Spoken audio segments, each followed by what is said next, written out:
4 years ago, a great American in whose symbolic shadow we stand, signed the Emancipation Proclamation. This momentous decree came as a great beacon light of hope to millions of Negro slaves who had been seared in the flames of withering injustice. It came as a joyous daybreak to a long night of captivity. But 100 years later, we must face the tragic fact that the Negro is still not free. 100 years later, still keeping the dream alive. The lives of the Negro is still sadly crippled by the manacles of segregation and chains of discrimination. 100 years later, the Negro lives on a lonely island of poverty in the midst of a vast ocean of material prosperity. 100 years later, the Negro lives are still languished on the corners of American society and finds himself in exile in his own land. So we've come here today to dramatize an appalling condition. In a sense, we've come to our nation's capital to cash a check. When the architects of this great republic wrote the magnificent words of the Constitution and Declaration of Independence, they were signing a promissory note to which all Americans were to fall heir. A promise that all men would be guaranteed the inalienable rights of life, liberty, and pursuits of happiness. It is obvious today, my friends, that America has defaulted on this promissory note in so much as citizens of color are concerned. Instead of honoring this sacred obligation, America has given the Negro people a bad check. A check which has come back marked insufficient funds. But we refuse to believe that the banks of justice is bankrupt. We refuse to believe that there are insufficient funds in the great vaults of opportunity in this nation. So we've come to this hallowed spot to remind America of the fierce urgency of now. This is no time to engage in the luxury of cooling off or to take the tranquilizing drug of gradualism. Now's the time to rise from the dark and desolate valley of segregation to the sunlit path of racial justice. Now's the time to open the doors of opportunity to all of God's children. Now's the time to lift our nation from the quicksands of racial injustice to the solid rock of brotherhood. Now is that time. It would be fatal if our nation overlooked the urgency of the moment. Dr. Martin Luther King Jr. In every era, God has chosen men and women to serve the needs of his people. Such a servant was Martin Luther King Jr., whose birth we celebrate. We are deeply thankful for the life of the 20th century prophet. May the deep love that Dr. King had for all people be released in us, that we too might work miracles in the lives of those who continue to hate.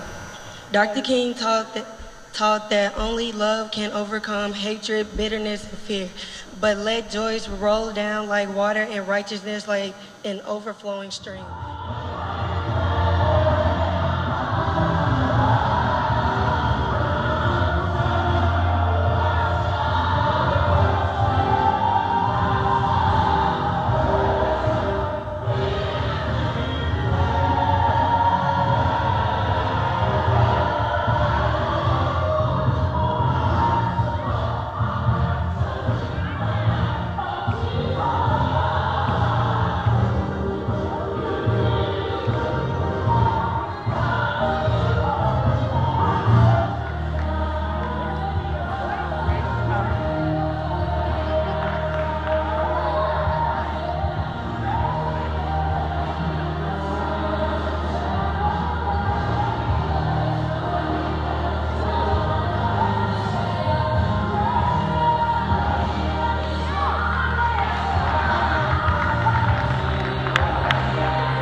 And underestimate the determination of the Negro.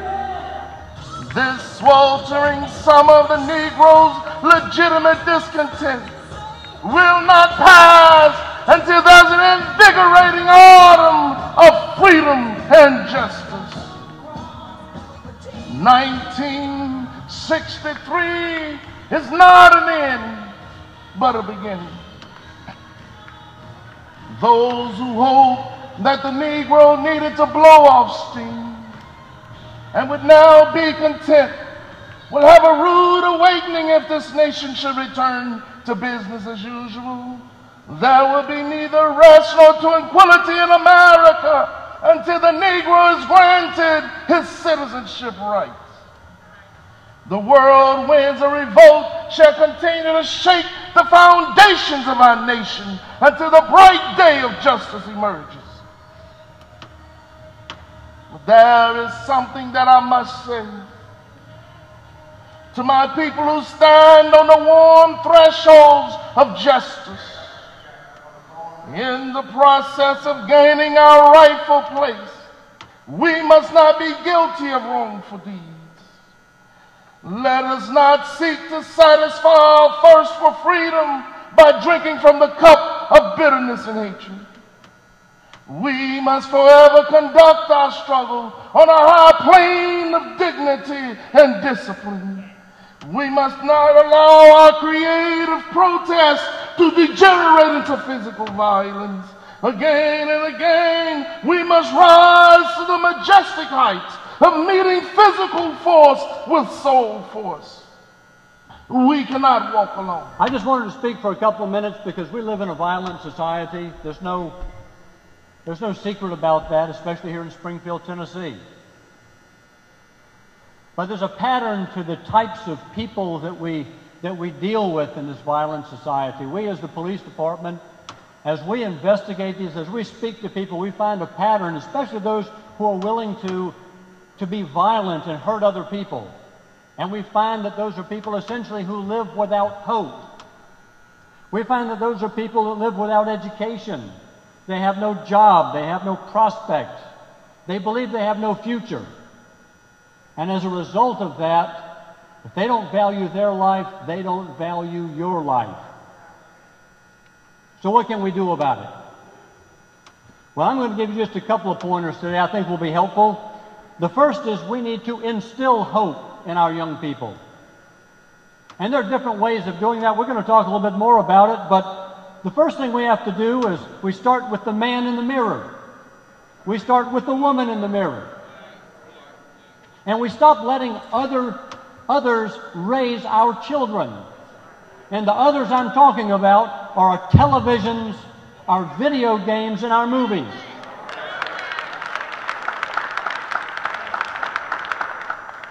You know, there are some shows on television that I am offended.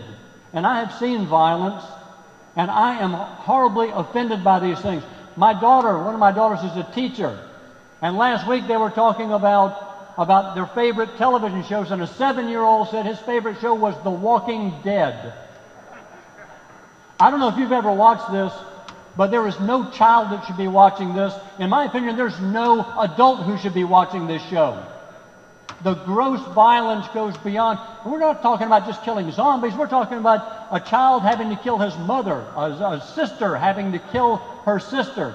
We're talking about something that does psychological damage to the people watching these shows. Yet we have 7-year-old kids out here watching this. And look at some of the video games our children are playing. Grand Theft Auto version 6, about all different ways of killing and maiming. And we're allowing those television sets, those television shows, those video games to raise our children and tell them what's good and bad, what's right and wrong. Now we have kids that can't do basic things. I have people coming in who don't know how to shine their shoes. Instead, let's turn off the television. Let's take your kids to the park. Let's teach them a sport. Let's read to them. Help them with their homework. Get on the internet for research, not for porn. Let's get on the internet and research things that are interesting. Use the library and teach your kids how to cook, teach them how to sew, teach them how to fix a toilet, replace a light bulb, shine their shoes, unclog a sink, change a tire on a car, and help an elderly lady, an elderly neighbor that needs your help. Teach them that life is worth living. And we enjoy life more when we experience it with other people. Teach them these lessons. The second thing I would ask you to do is accept your role as a role model. I was told years ago, don't worry that your children aren't listening to you. Worry that they watch everything that you do and you say. You cannot tell them to value education and ignore their education, their grades, their schools, and their teachers. You cannot preach nonviolence and then threaten others or encourage others to commit violence. You cannot praise God on Sunday and spend the rest of the week cursing Him.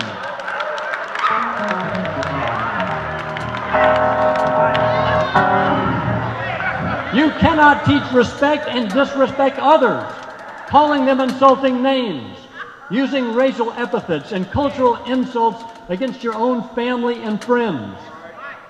You cannot teach forgiveness and then hold grudges against your family and your friends and your neighbors who have wronged you.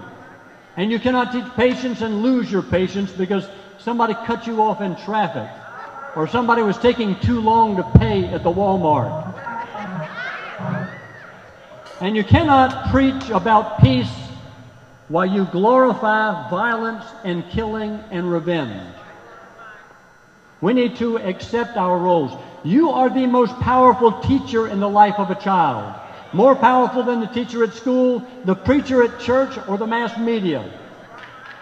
Your child learns more from you than from all of these other influences. So accept your role and teach them well. I've got a number of favorite King quotes, but I'm going to give you just a couple because they're about violence, they're about forgiveness. We must develop and maintain the capacity to forgive. He who is devoid of the power to forgive is devoid of the power to love. We have to teach forgiveness. Returning hate for hate multiplies hate, adding deeper darkness to a night already devoid of stars. The chain reaction of evil, hate begetting hate, wars producing more wars, must be broken. And King said, let no man pull you so low as to hate him. So my question is, what are you doing today? What are you doing to change the world? I'm not rich. I don't have a fancy degree. I'm just a common man. What can I do? One of my favorite quotes from Dr. King is that everybody can be great because anybody can serve. You don't have to have a college degree to serve. You don't have to make your subject and your verb agree to serve. You only need a heart full of grace, a soul generated by love. Let's learn by these words from Dr. King. Let's live by these words, and let's change the world. Thank you. As we walk, we must must make the pledge that we shall march ahead, but we cannot turn back. There are those who are asking the devotees of civil rights, when will you be satisfied? We cannot be satisfied. As long as our bodies, heavy with fatigue of travel, cannot gain lodging in the motels of our highways and hotels of our cities, we cannot be satisfied. As long as the Negro's basic mobility is from a smaller ghetto to a larger one, we cannot be satisfied. As long as the Negro in Mississippi cannot vote and the Negro in New York believes he has nothing in which to vote, no, we are not satisfied, and we will not be satisfied until justice rules like waters and righteousness like a mighty stream.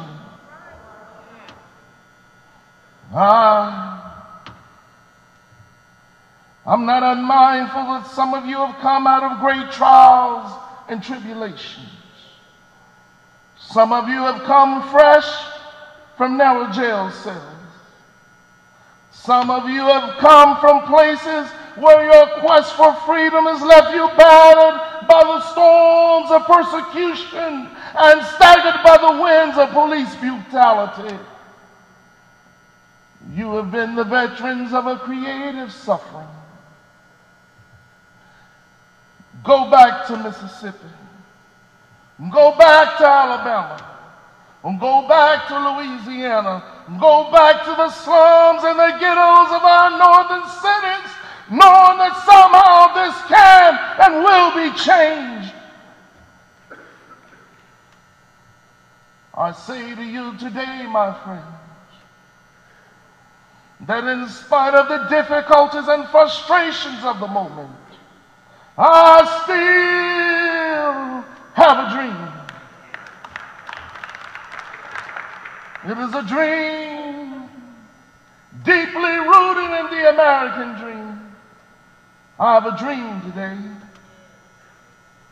I have a dream that one day this nation will rise up and live out the true meaning of its creed. We hold these truths to be self-evident, that all men are created equal. I have a dream that one day on the red hills of Georgia, sons of former slaves and sons of former slave owners will be able to sit down at the table of brotherhood together. I have a dream that one day in Mississippi, a desert state, sweltering with the heat of injustice, sweltering with the heat of oppression, will be transformed into an oasis of freedom, an oasis of justice. I have a dream that one day my 4 little children will not be judged by the color of their skin, but by the content of their character. I have that dream today. People died in Mississippi to gain the right to vote.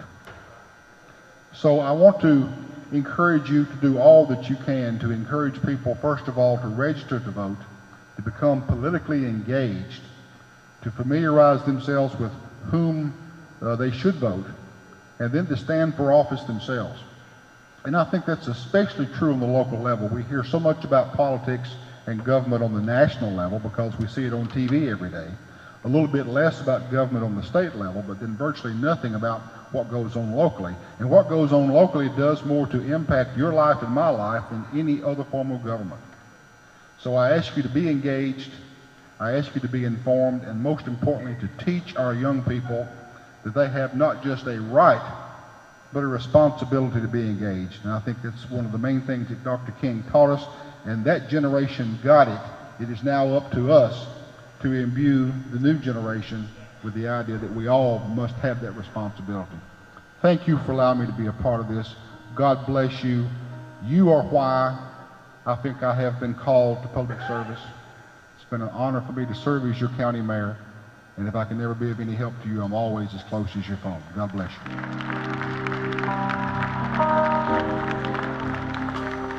I have a dream that one day in the state of Alabama, with its governor having his lips dripping with the words of interposition and nullification, right down there in Alabama, little black boys and black girls will be able to join hands with little white boys and white girls and walk together as sisters and brothers. I have that dream today.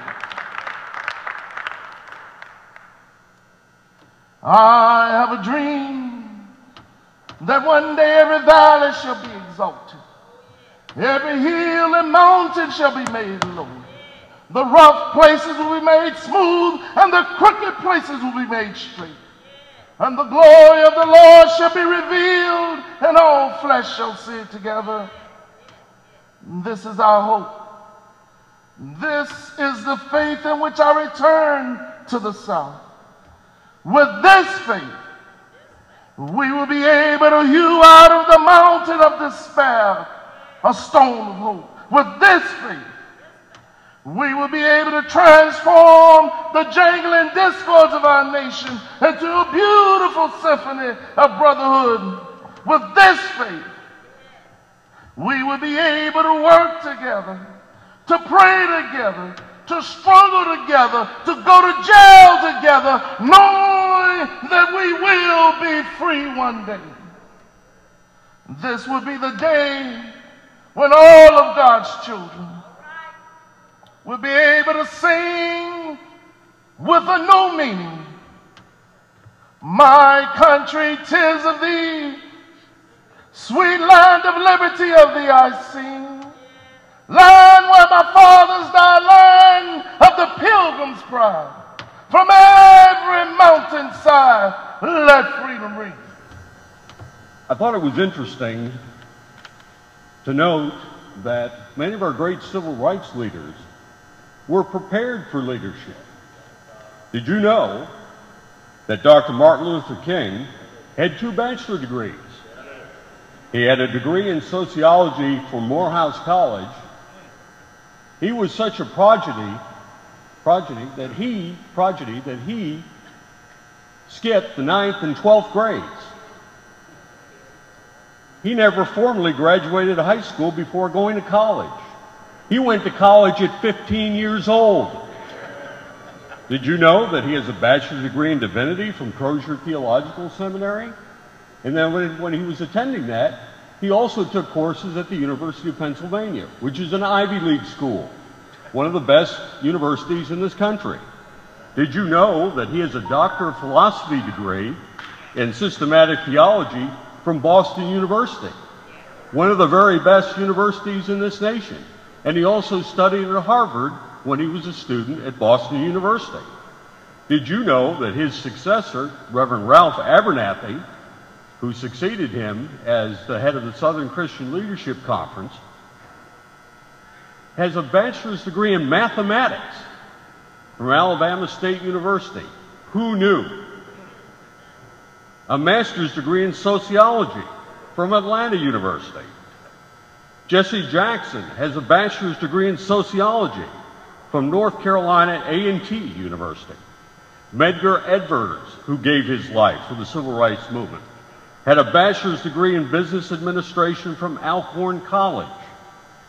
And Julian Bond has a bachelor's degree in English from Morehouse College. Clearly, these men were prepared for leadership, and when the time came, they lived in a world of ideas and ideals that made them the moral and intellectual, at least the equals of the people that opposed them, and in many cases, the moral and intellectual superiors of the people that opposed them. We today have a tragedy being played out in our community. Young men place no value on their lives. They have no respect for themselves.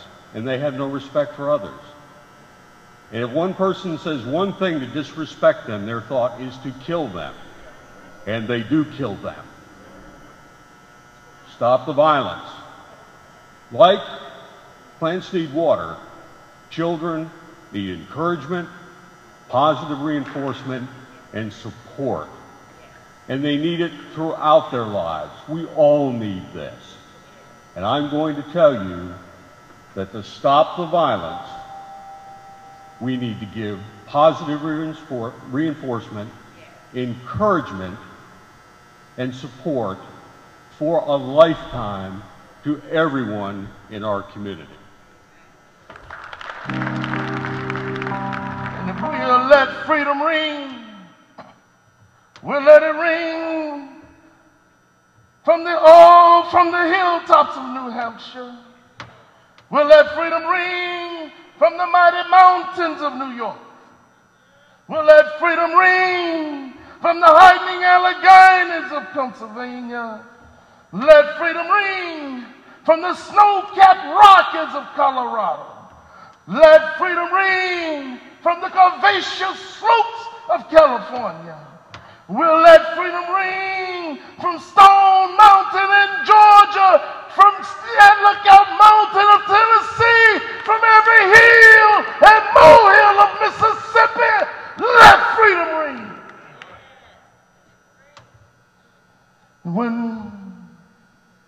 When we let freedom ring, we'll let it ring from every village and every hamlet, from every state and every city. We'll speed up that day when all of God's children, black men, white men, Jews, Gentiles, Protestants, Catholics, will be able to sing the words of that old Negro spiritual. Free at last, free at last, thank God Almighty, I'm free at last.